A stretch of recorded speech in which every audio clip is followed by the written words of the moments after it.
boy, welcome to season 18 of the Ellen DeGeneres Show.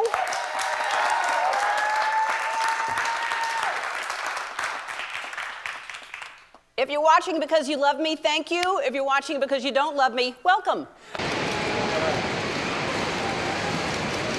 It's a very complex situation because it can be seen as an event in history that lasted for however long it lasted for. This cancel culture or this instant rush to judgment. Cancel culture. Dangers of cancel culture and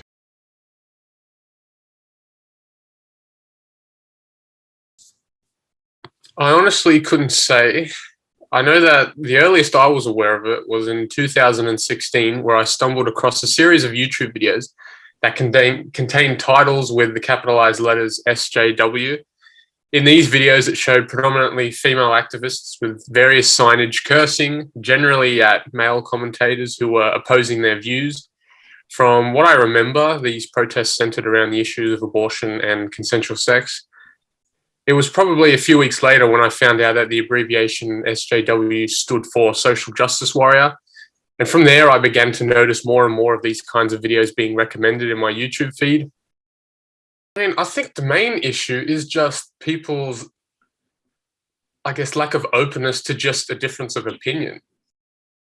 When they go to a protest and someone approaches them and disagrees with them, they don't seem to be able to handle a difference of opinion, which I find quite extraordinary, especially considering that they're grown adults. Maybe if they were children, I could understand they'd get angry and stuff, but, they're grown adults here and they just don't seem to be able to cope with someone who doesn't agree with them.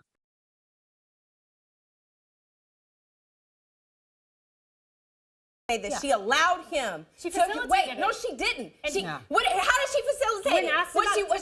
She wasn't. No. Because it's not that. That's rape culture, Kaylee. You're blaming someone who succumbed to someone committing adultery on her. We're Christians, so let's talk about what that is. She was accused of facilitating it last night, and she was definitely Kaylee, and silent. you're wrong. She did not deny it.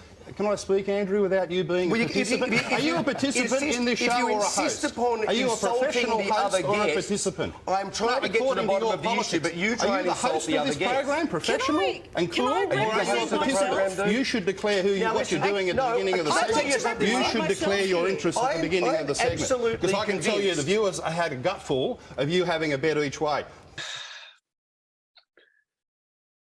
It's hard to say, although the biggest problem I would say is probably in the kind of comedic world, in comedy, My mother and father hated each other from the very beginning. Like to make fun of people and ethnicities and races and all that kind of thing, but it's done as a joke.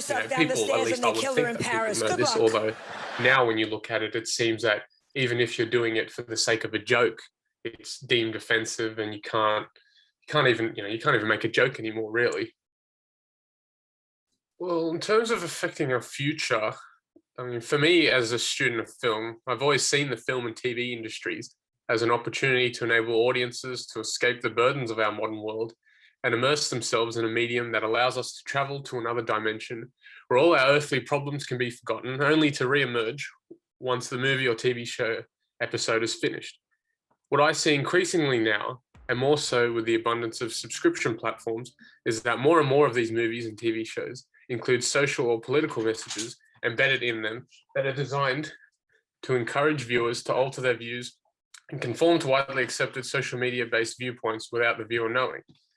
Cinema is an art form, and like all art forms, it best flourishes when unimpeded by restrictions. With cancel culture, we see a slow but ever-present suppression of the freedom of ideas that can be expressed, but more importantly portrayed on our screens, rather than simply saying, if you don't like it, don't watch it. Get up and fuck off.